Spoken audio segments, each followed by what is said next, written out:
साफ तौर पर यहाँ पर ये कहना है कि देखिए आगे भी जो है, क्योंकि हिंदू पक्ष के वकील जो है वो लगातार यहाँ पर मौजूद है, लेकिन सबसे बड़ी बात यहाँ पर यह है, क्योंकि देखिए जिस चीज़ का जिक्र लगातार किया जा रहा था कि तहखाने का जिक्र, तो देखिए जो हिंदू पक्ष के वकील है वो साफ तौर पर ये बात कह रहे हैं कि बिल्कुल सर थोड़ा सा पीछे हो जाएंगे।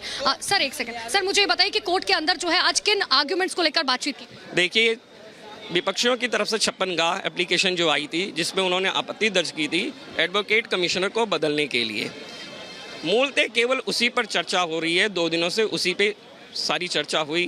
माननीय न्यायालय ने दोनों पक्षों को सुना और उसका आदेश कल के लिए सुरक्षित कर लिया है।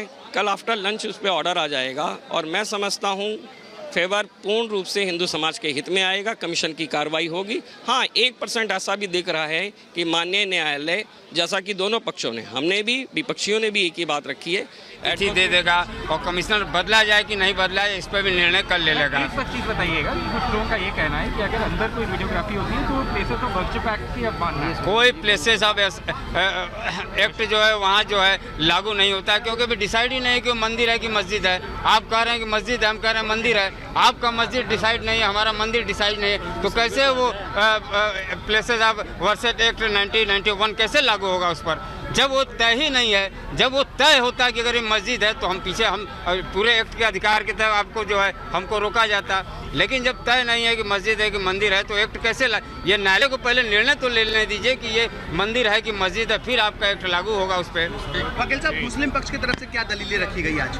मुस्लिम पक्ष ने जो है निरर्थक दलीलों को रखा है, जो कमीशन आदेश के पहले इनको रखना चाहिए था, उस समय वो नहीं रख पाए। अब उसी गले मुर्दे को फिर उभारने का काम कर रहे हैं। हम लोगों का कमीशन आदेश आ चुका है, कमीशन लगभग 1.5 दिन हो भी चुका है। अब उसके बाद बीच में व्यवधान पैदा कर पुनः जो है कि कमीशन को रोका जाए, ये जबकि माननीय हाईकोर्ट ने भी सारे पक्ष को सुनते हुए, सारे साक्ष्य दलीलों को सुनते हुए, उनके जो है उन्होंने मांग किया था कि स्टे दे दिया जाए, इसको कमीशन को रोका जाए, उसको रिजेक्ट और खारिज कर दिया तो था। कल कितने बजे तक आ जाएगा? अब देखिए, हमको लग रहा है लंच के बाद जो है ये आदेश आएगा, 2 बजे के बाद है। तो इस पूरे मामले पर हिंदू पक्ष के वकील को आप सुन रहे थे और आपने सुना कि कल तक के लिए फैसला सुरक्षित रख लिया है। कोर्ट ने ज्ञानवापी मस्जिद को लेकर अब नए सबूत भी सामने आने शुरू हो चुके हैं। डॉक्टर आरपी सिंह ने रिपब्लिक भारत से एक्सक्लूसिव बातचीत की है। उन्होंने सबसे नया सबूत रिपब्लिक को दिखाया। देखिए जरा। तो डॉक्टर साहब, धन्यवाद हमसे बात करने के लिए। तो कुछ तस्वीरें हैं जो आप हमें दिखा रहे हैं कि किस तरीके से ये वही जगहें हैं जो कि बताती हैं कि किस तरीके से ये हिंदू आकृतियां हैं, कलाकृतियां हैं यहाँ पे, ये जितनी भी हैं, और इन्हीं सब कलाकृतियाँ ये सब इस वक्त बैरिकेडिंग के अंदर हैं और अब इन्हीं जगहों की आपको फ्रेश फोटोग्राफी करनी है और यही अब आप डिमांड कर रहे हैं। तो ज़रा हमें एक एक करके कुछ ये तस्वीरें एक्सप्लेन करें कि किस तरीके से ये केस आगे बढ़ रहा है। हम शुरुआत करेंगे इस फ़ोटो से जो आप बता रहे थे कि किस तरीके से ये एक ऐसी फ़ोटो है जो कि ये चारों ओर मस्जिद की दीवार है, एक ये जो हिंदू पक्ष क्लेम कर रहे हैं कि ये वो एक दीवार है और यहीं आप लोग ने रोक लगा दी थी कि आगे ये जो मरम्मत का काम चल रहा है ये आगे ना हो, वरना तो सब ढक जाएगा। सब धीरे धीरे ढक देते, इन लोगों की चाल है। ये जो फोटोग्राफ्स आपके सामने हैं ये लगभग 30 साल पुराने हैं, लेकिन जो फोटोग्राफ्स है वही आज भी वहाँ ढांचा मौजूद है। इस फोटोग्राफ से और वर्तमान ढांचे में कोई अंतर नहीं है। फोटोग्राफ से मिलान किया जा सकता है, इसमें कोई और वो बनावट नहीं है फोटोग्राफ में।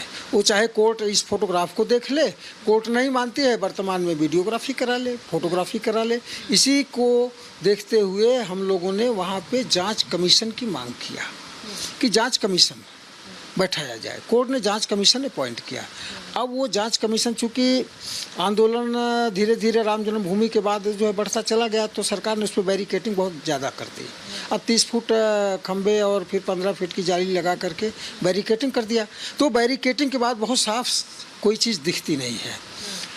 अगर हमें साफ दिखाना है तो बैरिकेटिंग के अंदर जाना ही पड़ेगा। तो मांग ही इन लोगों की यही है कि भाई ताला खोलो, हम ऊपर जाएंगे, वीडियोग्राफी ऊपर भी होगी। तहखाने में बहुत सारे सबूत रखे हुए हैं। सबूत क्या है, कोई घुस के तो बैठा नहीं है। जिस समय मंदिर टूटा है उसके बहुत सारे टूटे फूटे छोटे बड़े पत्थरों के अवशेष वहाँ रखे हुए हैं और उसका एक फोटोग्राफ हमारे पास ये है।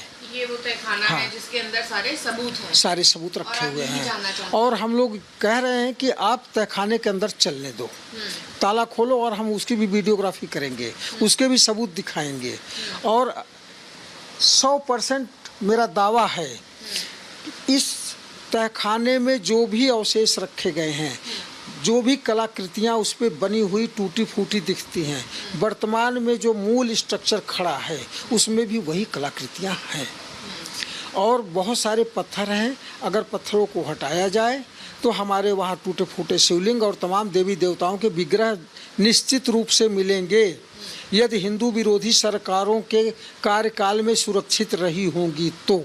नहीं तो हर सब चीज़ में मिली भगत करके ये जो है प्रशासन से हमारे सारे प्रतीकों को समाप्त करने का प्रयास किया गया है। देखिए अब ये हमारा पश्चिमी द्वार है गर्भगृह के पहले का। इसके पहले भी एक मंडप था, श्रृंगार मंडप, उसके पहले एक ड्योढ़ी होती है मंदिर में प्रवेश करने का। तो श्रृंगार मंडप तक तो क्षतिग्रस्त कर दिया गया। इसका देखिए पूरा स्ट्रक्चर ये है, कंप्लीट पश्चिमी भाग दिखता है। ठीक है, अब यहाँ से ही हमारा भाग दिख रहा है, बाकी पहले का इसके पहले का टूट चुका है।